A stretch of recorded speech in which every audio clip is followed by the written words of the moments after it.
Hello, I'm going to talk to you about section 1.1, linear equations. The example I have for you is listed here on the board. And let me see if we're close enough. You can see that okay. And I wanted to go through the steps with you. Step 1 is always to clear any fractions or decimals. If you have any fractions or decimals, you can times each side by the LCD and clear that first. We'll do an example like that maybe next. But this one doesn't have any fractions or decimals. So the second step is the distributive property. So if you have a number, it's understood to be times by this parenthesis. That's distributive property. We use the multiplication rules. So 6 times 3 is 18, and then the x is also times, we bring it down. 6 times -1 is -6. Bring down your equal sign, bring down the 8. What we're distributing here is a -1. So -1 times 10x is -10x. -1 times -14 makes a +14.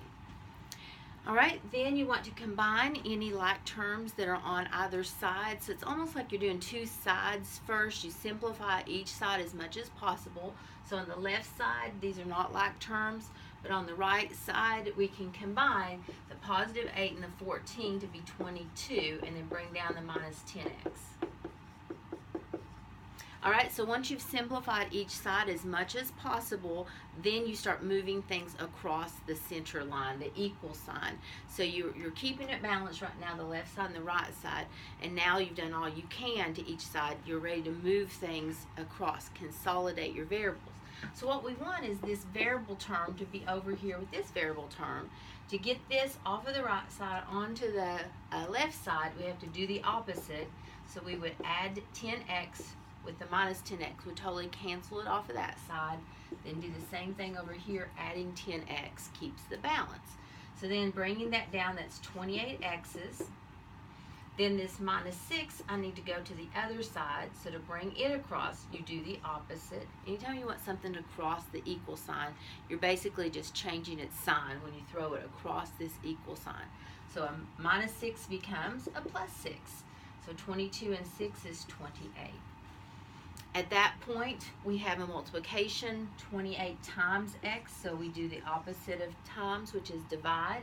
When you get to the equation solving phase, you're just doing the opposite, undoing what's done to the variable, working your way backwards to try to get back down to just regular x. You know how they say you're trying to find x.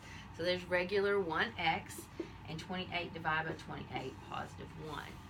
If this is truly the correct solution, we should be able to plug it back into this original problem and make sure that it's true. So let's check that out. I'm not always good about checking my answers, but it's a good idea to do that. That's how you know if you got it right or not, for sure. And you can use your calculators and quickly do this little maneuver.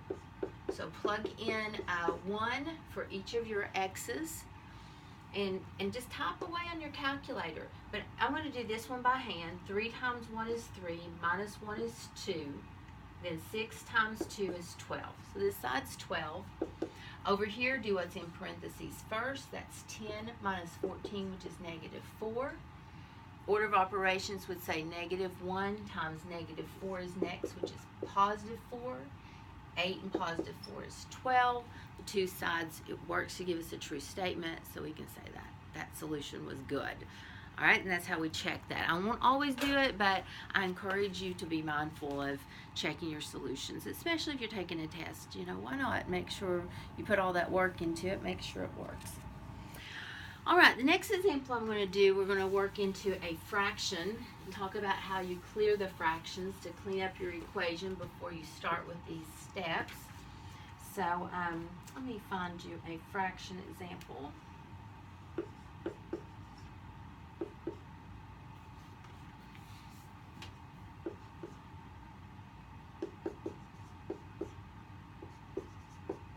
All right, I found one. It's just full of fractions, so we can practice this idea.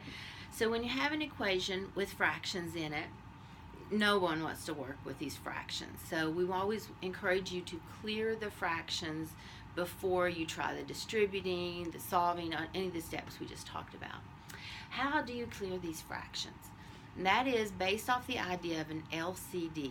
LCD stands for least common denominator. And that means the least thing that all of your denominators, the bottom of your fractions, will go into evenly.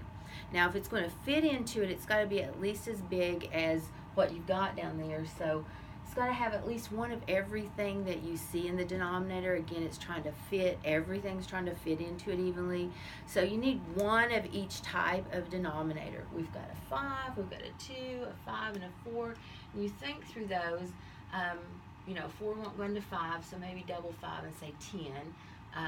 The 5s go into 10, so does 2. But 4 doesn't, so you have to keep going up. So maybe it's 20 or maybe it's 15. So you just keep trying. And there's some methods we could talk about for finding that, but you could kind of punch around on your calculator until you found something that they all work into, which is 20 in this case. All of these denominators fit into 20. Now these x's aren't in the denominator truly. Sometimes we do have x's in the denominator, but not in section 1.1.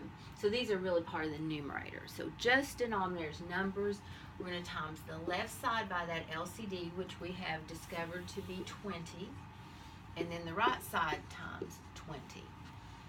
Now when we times through by this 20, it's sort of like saying 20 over 1. 20 is a whole number, and you are multiplying.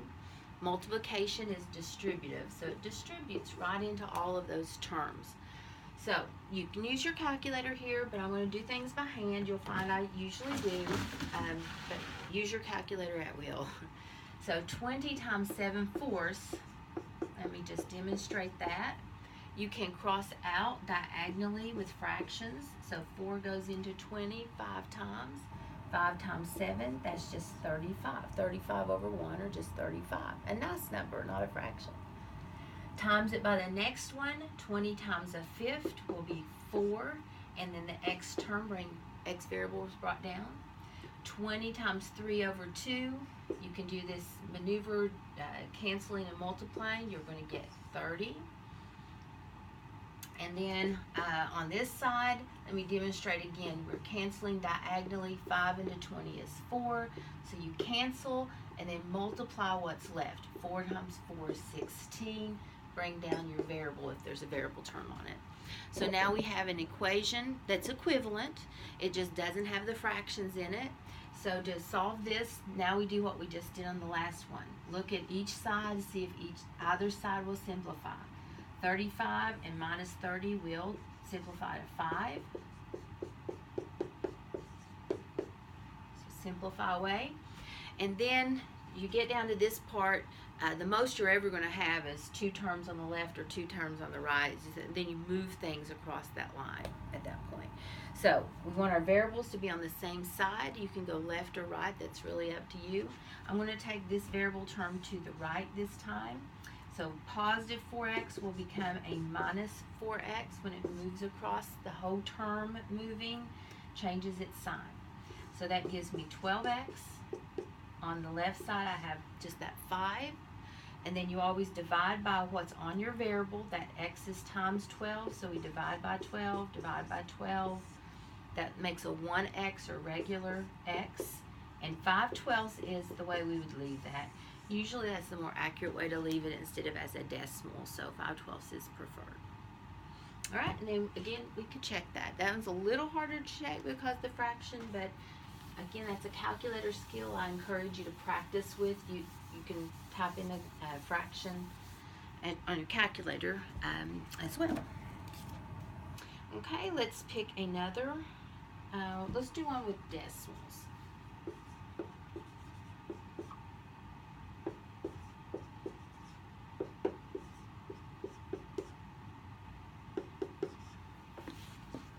Okay, so here's an equation that has decimals in it. And a lot of my students will just say, hey, I don't mind decimals. I can work with my decimals. And they're okay, unlike the fractions. So you don't have to clear your decimals out of your equation, but I want to show you this strategy if you want to use it. So when you look at this has 1 decimal term, 1, 1. This one doesn't really have a decimal. It's understood at the end, so it's not causing any trouble. But you pick the largest amount of decimals you need to clear and then times by either 10, 100, 1,000, some power of 10 to get past all those decimals. We only have one decimal to overcome, so timesing by 10 moves the decimal one place to the right. And that'll take care of everything I see. So timesing each side by 10, it's kind of the same idea the last problem we did. It would really be the LCD. This is 5/10 as a fraction, so it's sort of the same thing. But timesing by 10 moves this decimal one place, makes that a regular 2x. Distributing here makes that decimal move over, makes that a 5. Distributing 10 on the right side moves that decimal over, makes it a 1. And then 10 times 7, whether you think it needs it or not, it has to be done to every single term to keep the balance. Then we have an equation that's solvable. You cannot simplify on the left nor the right, so we're ready to move things across the line. I want to bring this variable over to the same side, so x brought over is minus 1x. 2x and minus 1x is 1x.